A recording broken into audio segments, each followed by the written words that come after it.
नमस्कार, news one India देख रहे हैं आप और मैं हूं आपके साथ प्रभा जोशी। बुलेटिन की शुरुआत बड़ी खबर के साथ करेंगे, जहां ओबीसी आरक्षण खत्म होने पर मुख्यमंत्री योगी आदित्यनाथ की प्रतिक्रिया सामने आई है। जी हां, मुख्यमंत्री ने कहा कि पश्चिम बंगाल हाईकोर्ट का फैसला स्वागत योग्य है। संविधान धर्म के आधार पर आरक्षण की अनुमति नहीं देता। राजनीति तुष्टीकरण के लिए टीएमसी ने आरक्षण दिया था। इसी के साथ साथ सीएम ने कहा कि धर्म के आधार पर आरक्षण की अनुमति नहीं है। पश्चिम बंगाल हाईकोर्ट का फैसला एक नजीर है और कांग्रेस ने आंध्र प्रदेश में भी ऐसा ही किया। इसी के साथ साथ सीएम ने कहा कि देश की कीमत पर राजनीति चल रही है। धर्म के आधार पर आरक्षण संविधान के खिलाफ है। तो पश्चिम बंगाल हाईकोर्ट की ओर से फैसला लिया गया है और उस फैसले को मुख्यमंत्री योगी आदित्यनाथ ने स्वागत योग्य बताया है। ओबीसी आरक्षण खत्म होने पर मुख्यमंत्री योगी आदित्यनाथ की प्रतिक्रिया सामने आई है। जहां आपको बताते चले कि पश्चिम बंगाल हाईकोर्ट ने ओबीसी आरक्षण खत्म कर दिया है और अब इस मामले पर लगातार सियासत भी तेज होती हुई नजर आ रही है। और इसी बीच मुख्यमंत्री योगी आदित्यनाथ ने पश्चिम बंगाल हाईकोर्ट के इस फैसले का स्वागत किया है। साथ ही साथ उन्होंने कहा कि संविधान धर्म के आधार पर आरक्षण की अनुमति नहीं देता है। राजनीति तुष्टीकरण के लिए टीएमसी ने आरक्षण दिया था और धर्म के आधार पर आरक्षण की अनुमति नहीं है। कोलकाता हाईकोर्ट ने ओबीसी आरक्षण नहीं बल्कि मुस्लिम आरक्षण को लेकर के जो अपना फैसला दिया है वह स्वागत योग्य है।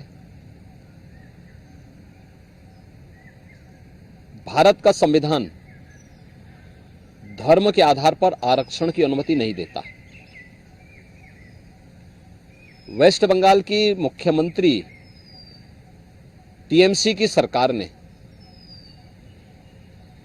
राजनीतिक तुष्टीकरण की पराकाष्ठा पर चलते हुए सन 2010 में 118 मुस्लिम जातियों को जबरन ओबीसी में घुसेड़ करके उन्हें यह आरक्षण दिया था।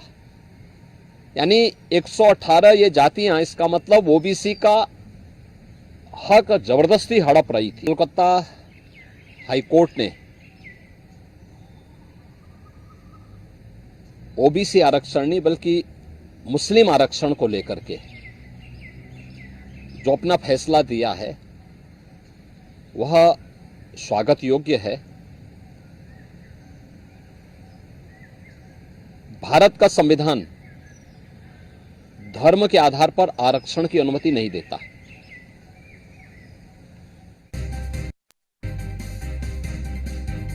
छठे चरण के चुनाव से पहले पश्चिम बंगाल की ममता सरकार को बड़ा झटका लगा है। जहां कोलकाता हाईकोर्ट ने साल 2010 के बाद जारी किए गए ओबीसी सर्टिफिकेट को रद्द करने का आदेश दिया है और अब मुख्यमंत्री योगी आदित्यनाथ की ओर से इस पूरे मामले पर प्रतिक्रिया दी गई है। मुख्यमंत्री ने इस फैसले का स्वागत किया है। साथ ही साथ मुख्यमंत्री ने कहा कि कांग्रेस ने आंध्र प्रदेश में भी ऐसा ही किया है और साथ ही साथ टीएमसी सरकार पर भी निशाना मुख्यमंत्री ने साधा। मुख्यमंत्री ने कहा कि देश की कीमत पर राजनीति चल रही है और धर्म के आधार पर आरक्षण संविधान के खिलाफ है। तो यह बड़ा फैसला पश्चिम बंगाल हाईकोर्ट की ओर से लिया गया है, जहां 2010 के बाद जारी किए गए ओबीसी सर्टिफिकेट को रद्द करने का आदेश दिया है। यानी 2011 से लेकर 2024 तक पश्चिम बंगाल की तरफ से जारी सभी ओबीसी प्रमाण पत्र रद्द करने का फैसला पश्चिम बंगाल हाईकोर्ट ने सुनाया है और अब मुख्यमंत्री योगी आदित्यनाथ की ओर से भी इस पूरे मामले पर अपनी प्रतिक्रिया दी गई है।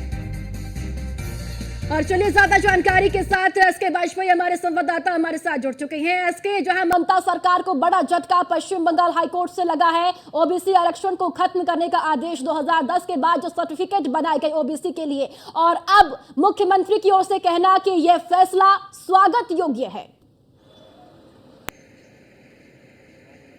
बिल्कुल निश्चित तौर पर भारतीय जनता पार्टी लगातार कहीं ना कहीं माहौल बना रही है कि जो मुस्लिमों को आरक्षण अगर किसी तरीके का दिया जा रहा है तो संविधान के खिलाफ है। मुख्यमंत्री योगी आदित्यनाथ का यह बयान, जिस तरीके से पश्चिम बंगाल हाईकोर्ट ने अपना फैसला दिया है, जिसमें 2010 के बाद के जो भी सर्टिफिकेट इशू किए गए हैं, खासतौर पर मुस्लिमों के आरक्षण को लेकर जो ओबीसी आरक्षण को काट कर दिए गए थे, उन सभी सर्टिफिकेट को रद्द कर दिया गया है। उन पर किसी भी तरीके का आरक्षण लागू नहीं होगा। हालांकि इन सारी चीजों को लेकर भारतीय जनता पार्टी लगातार टीएमसी और ममता बनर्जी पर हमलावर है। लगातार भारतीय जनता पार्टी कह रही है कि जिस तरीके से चाहे वो पश्चिम बंगाल हो या आंध्रा हो, जहां जहां कांग्रेस शासित सरकार। ठीक है, इसके वाजपेयी आपके पास लौटती हूँ मैं। हमारे साथ पूर्व डिप्टी सीएम दिनेश शर्मा जी हमारे साथ जुड़ चुके हैं। दिनेश जी, पश्चिम बंगाल हाईकोर्ट की तरफ से जो फैसला ओबीसी आरक्षण को लेकर दिया गया है, किस तरीके से पूरे फैसले को देखते हैं? और एक तरफ अब मुख्यमंत्री योगी आदित्यनाथ ने भी इस फैसले का स्वागत किया है। देखिए, ये जो प्रकरण है अत्यंत गंभीर है। भारतीय जनता पार्टी का जो मुद्दा है या नारा है, सबका साथ सबका विकास सबके लिए प्रयास, उसमें हिंदू भी शामिल है, मुस्लिम भी है। जात के आधार पर नहीं, धर्म के आधार पर नहीं। जितना है राशन मिल रहा है तो सबको मिल रहा है, हिंदू को भी मुस्लिम को भी। जो दवा के लिए चिकित्सा का 5 लाख है सभी को, मकान है सभी को, शौचालय है सभी को, सम्मान निधि है सभी को। यानी भेदभाव हिंदू और मुस्लिम में नहीं किया गया। बाबा साहब भीमराव अंबेडकर जी ने संविधान में ये व्यवस्था दी है कि जो आरक्षण है वो जाति के आधार पर दिया जाएगा, धर्म के आधार पर नहीं दिया जाएगा। और जाति के आधार पर जो ओबीसी का आरक्षण है वो मुस्लिम को मिल भी रहा है जी।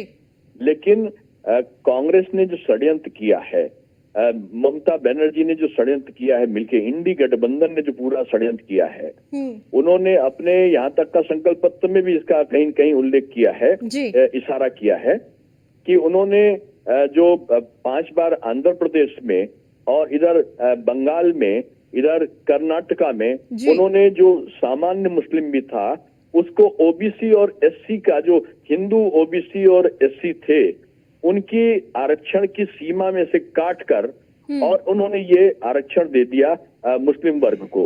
बीजेपी मुस्लिम वर्ग के विरोधी नहीं है, लेकिन बाबा साहब भीमराव अंबेडकर ने संविधान में ये उल्लेख कर रखा है कि संप्रदाय के आधार पर नहीं हो सकता।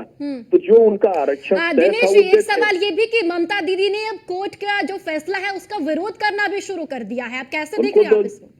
उन्होंने तो कंटेम्प्ट ऑफ कोर्ट किया है। कोर्ट को उनको जेल भेज देना चाहिए कि कोर्ट की इतनी खुलेआम मर्यादा भंग करना, मैं समझता हूं कि ये किसी राजनेता को शोभा नहीं देता। भारत की न्यायिक व्यवस्था ही ऐसी है जो निष्पक्ष है, इस पे पूरी दुनिया उंगली नहीं उठाती है। चलिए ठीक है दिनेश जी, बहुत बहुत शुक्रिया, आपने न्यूज़ वन इंडिया से बातचीत की। तो राज्यसभा सांसद दिनेश शर्मा ने हमसे बातचीत की और जिस तरीके से पश्चिम बंगाल हाईकोर्ट की ओर फैसला लिया गया उस पर अपनी प्रतिक्रिया दी है।